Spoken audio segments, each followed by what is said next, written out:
Shalom mon bien-aimé, aujourd'hui je veux te parler de l'exigence de productivité. Le Seigneur attend de nous que nous soyons productifs.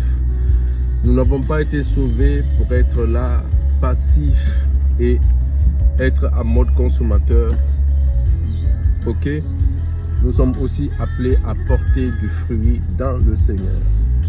Dans Jean chapitre 15, au verset 16, le Seigneur Jésus lui-même qui parle, il dit « Ce n'est pas vous qui m'avez choisi. » Il dit « Mais c'est moi qui vous ai choisi afin que vous alliez, que vous portiez du fruit et que votre fruit demeure. » Donc vous voyez qu'il commence déjà par expliquer qu'il y a un travail à faire.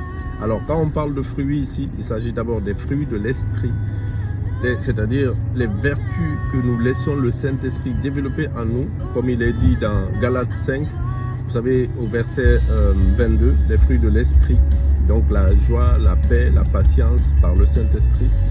Mais il y a aussi la productivité réelle, concrète, c'est-à-dire quelqu'un qui a du résultat, qui apporte du résultat au royaume de Dieu.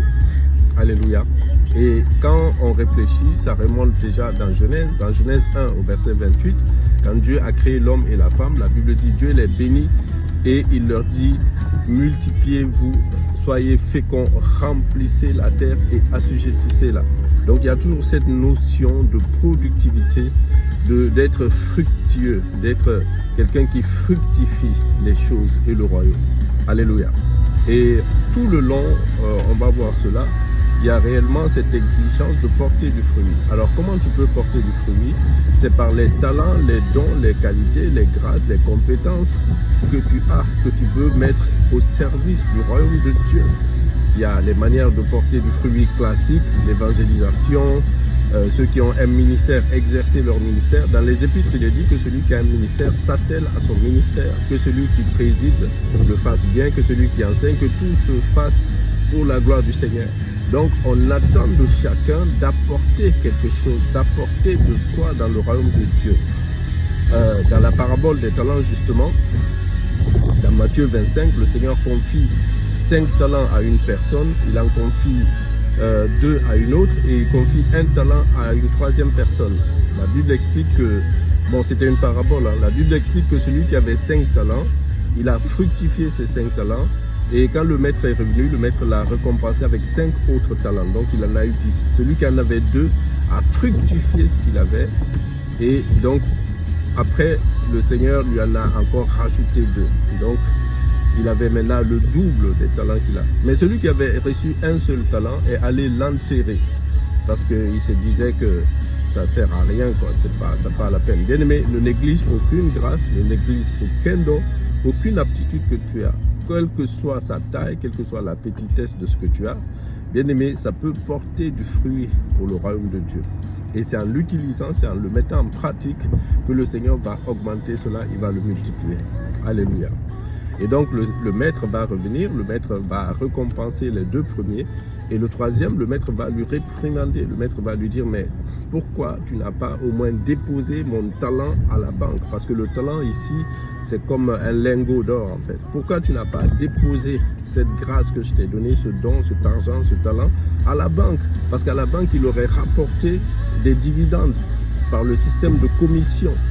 Donc vous voyez que le Seigneur attend de nous que ce qu'il nous confie, que nous le multiplions, que nous le développons. Tout ce qu'il a mis en nous, tout ce qu'il nous a donné, même notre salut, doit être fructifié dans le sens où nous devons l'utiliser pour gagner d'autres aussi au Seigneur. Alléluia. Et donc à tous les niveaux, que ce soit professionnellement, que ce soit dans notre vie personnelle, tout ce que le Seigneur nous a donné, bien aimé, même notre mariage, nous devons le fructifier. Moi, j'ai l'impression, je dis toujours que, en fait, nous sommes des intendants. En anglais, on dit des stewards. Donc, en fait, nous sommes juste des gens à qui on a confié des choses. Et toutes ces choses qu'on nous a confiées, nous devons en prendre soin et les développer, les multiplier et les rendre au Seigneur. Parce que quand on partira d'ici, on va tout laisser.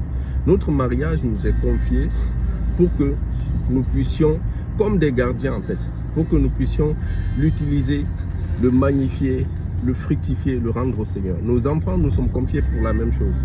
Notre travail nous est confié pour la même chose. Notre argent, tout ce que nous sommes, notre vie nous est confié pour la gloire du Seigneur. Et donc nous devons prendre soin de tout ce qui nous est confié, le fructifier, le magnifier. Tout ce qui nous est donné, c'est un talent que le Seigneur nous a donné, que nous devons fructifier, magnifier et glorifier et rendre au Seigneur de gloire. Alléluia. Donc c'est dans ce sens qu'il y a réellement une exigence de productivité. Alléluia. La Bible dit dans Daniel par exemple, Daniel 12 il me semble au verset 3, que ceux qui auront intelligence brilleront comme des étoiles, et ceux qui auront enseigné la justice au plus grand nombre, ils brilleront comme des étoiles dans le ciel. Donc vous voyez qu'il y a cette notion toujours de porter du fruit, d'apporter quelque chose. C'est une exigence. Dans 2 Pierre 1 au verset 5, il dit pour cela même faites tous vos efforts pour que à la grâce vous ajoutiez aussi, à la foi pardon, vous ajoutiez aussi la vertu. Donc même la foi seule ne suffit pas. Il dit à la vertu ajoutez la science. Et il y a beaucoup d'autres, il y a jusqu'à 7 qualités, capacités, compétences qu'on nous demande d'ajouter à la foi. Donc la foi elle-même ne suffit pas. Donc il y a une exigence de productivité.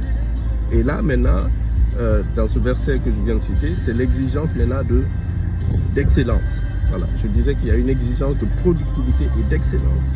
Donc il dit même que la foi seule ne suffit pas. Il faut ajouter encore d'autres vertus. Et c'est là qu'on arrive à l'excellence. Donc ne t'arrête pas juste à ton salut, à ta foi, mais à ça ajoute la connaissance, ajoute la sagesse, ajoute tout ce que tu peux ajouter qui peut te rendre utile, qui peut te rendre performant, qui peut te permettre de porter du fruit pour le royaume. Alors je ne parle pas juste pour les ministres de Dieu, je parle pour nous tous les enfants de Dieu. Partout où le Seigneur nous a placés, nous sommes appelés à être productifs et être excellents. Et cela passe effectivement par le fait déjà de prendre conscience, mais ensuite de s'atteler à user de nos dons, de nos grâces, de nos talents, de nos compétences, à les développer pour le bénéfice du royaume, pour la gloire du Seigneur. Alléluia. Qu'à partir d'aujourd'hui, cette notion ne te quitte plus et que par la grâce du Seigneur, tu puisses développer, fructifier tout ce qu'il a mis en toi comme grâce, comme compétence, comme attitude, comme qualité, comme don, comme talent. Et que par cela même, tu puisses encore plus glorifier le Seigneur. Au nom de Jésus-Christ. Amen. Shalom, mon bien-aimé.